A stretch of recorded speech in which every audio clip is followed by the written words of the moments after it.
Alors, ben voilà, je vais donner la parole à Yashi, si tu veux nous dire un petit mot par rapport à ton expérience sur justement comment faire des choix éclairés.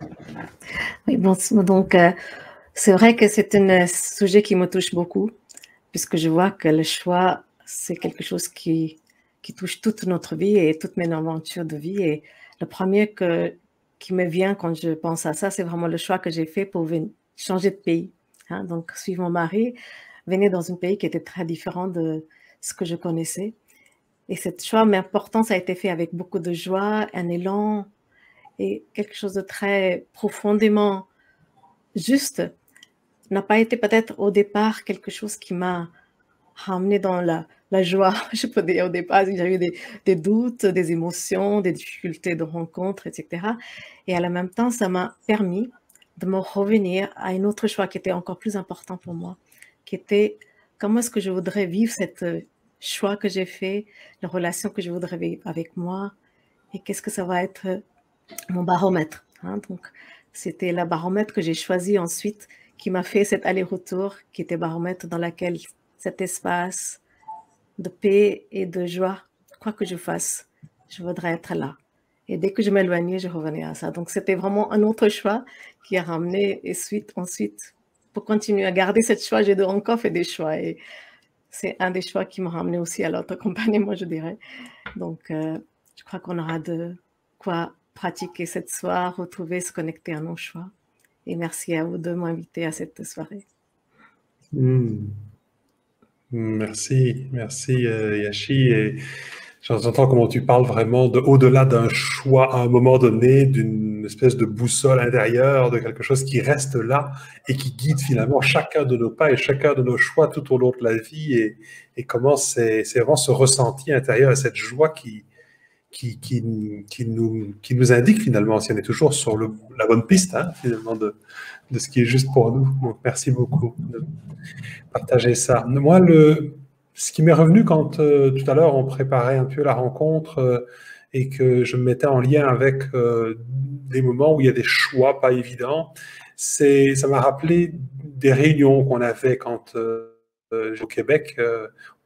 Je travaillais à l'époque dans le domaine de la communication, du marketing et tout ça, et il y avait toute une équipe, on travaillait à plusieurs, et je me souviens qu'on faisait des réunions qui me semblaient interminables à partir d'un endroit où, en fait, c'est comme si on aurait voulu, en fait, trouver les réponses à nos questions, à nos doutes, en parlant de plus en plus et en amenant toutes les hypothèses possibles, imaginables, tiens, on devrait faire comme ça, non, plutôt comme ça, en fait, moi, je pense que ça serait mieux comme ça, et puis il y en a un autre qui dit, ben moi, je suis pas d'accord parce que je pense que ça serait mieux comme ça. Et en fait, ce sont toutes des hypothèses, moi j'appelle ça jouer aux fléchettes, en fait, hein, en se disant, ben, peut-être qu'on va tomber sur le bon truc, et en même temps, ce qu'on s'est rendu compte à chaque fois, c'est que il y a très peu de choses qu'on a pu prévoir ou imaginer.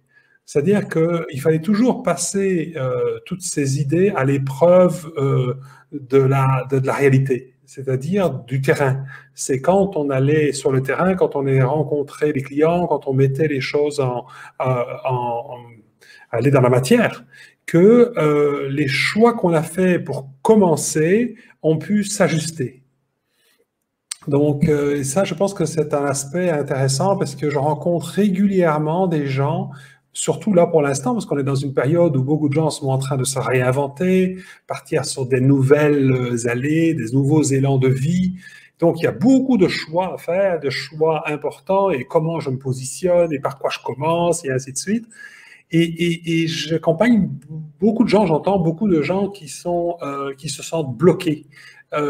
Qui ont peur en fait de se tromper, de faire le mauvais choix, de ne pas commencer par la bonne chose et ainsi de suite.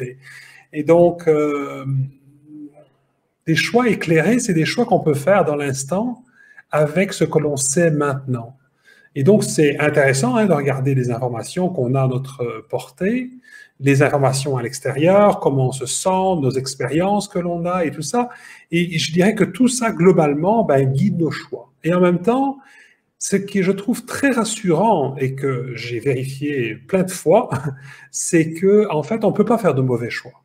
On ne peut pas faire réellement de mauvais choix parce que de toute façon, c'est en avançant sur le choix qu'on fait maintenant qu'on va faire des expériences.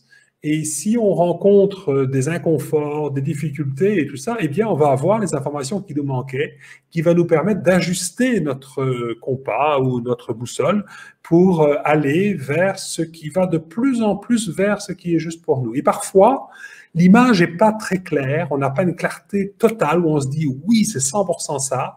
On sent que c'est à peu près ça. Et puis, ben, c'est en le vivant que ça s'ajuste au fur et à mesure. Donc, ce que je veux amener par là, moi, c'est que ben, les choix éclairés ne se font pas sur des hypothèses théoriques, mais plutôt en fonction de notre expérience de l'instant. Voilà. Et puis, on peut se relaxer. De toute façon, quelque choix qu'on fera, ça va nous amener plus d'expérience et d'informations qui vont nous permettre de nous ajuster pour la suite. Donc, c'est toujours très, très, très bon. Et c'est notre ressenti qui va nous indiquer la suite. Voilà. Merci Pascal. Moi, ce que j'avais envie de partager, c'est cette notion d'émergence et de rapport au temps par rapport au choix. Alors avant, je ne savais pas faire du tout, il fallait que je fasse un choix, je me donnais une deadline et puis du coup, j'avais des parts de moi complètement stressées pour arriver à faire des choix importants. Là, je me suis rendu compte par rapport à un déménagement que j'ai fait au printemps dernier, j'avais vraiment vécu ça, le choix du lieu, parce que je savais que je devais déménager, mais je me demandais si je restais dans la région où j'étais ou si je retournais dans la propriété familiale dans le Gard. Et ben, je me suis laissé le temps de l'émergence. Et ça parle vraiment du processus de focusing, puisque le processus de focusing qu'on transmet à l'Institut, c'est vraiment cette écoute et de laisser émerger ce qui est en nous. Et donc, ça peut prendre du temps. Et donc, j'ai laissé faire, je me posais par moments, je m'imaginais à un endroit, à l'autre, et puis petit à petit, ça n'a pas été clair pendant 6-7 mois en fait. Et puis, il y a un jour, j'étais là, à l'endroit où je vis maintenant, j'étais dans le jardin, j'avais des amis avec moi. Et il y a comme tout cette maturation que j'avais laissée pendant ces semaines et ces semaines qui a, tchouk, ça a pris forme. Et il y a un truc qui est comme descendu, où c'est devenu évident, c'était voilà, c'est ça. Et donc, moi, ça attire vraiment mon attention. Alors, des fois, il y a des choix qu'il faut faire très rapidement, mais la plupart du temps, on peut s'autoriser ce temps de maturation, etc. Et c'est aussi ce que je suis en train de faire par rapport à... voilà, je m'étais engagée à revenir vers vous par rapport à la suite de cette expérience de méditation en silence pendant 21 jours. Moi, c'est pareil, c'est en train de mûrir. Je suis allée marcher tout à l'heure et puis il y a une petite pierre qui s'est posée. Je me suis dit, ah tiens, et puis j'échange avec une personne sur son expérience et je me dis, ah tiens, et puis petit à petit, c'est en train de prendre forme. Et aussi en fonction de mes possibilités, de mon agenda, de ce que j'ai envie d'offrir, etc. Et donc, il y a quelque chose de très doux dans cette écoute intérieure et dans de s'offrir cette possibilité de laisser émerger. Voilà, c'est ça que j'avais envie de partager par rapport à mon expérience, parce que je ne savais pas faire ça encore il y a quelques années.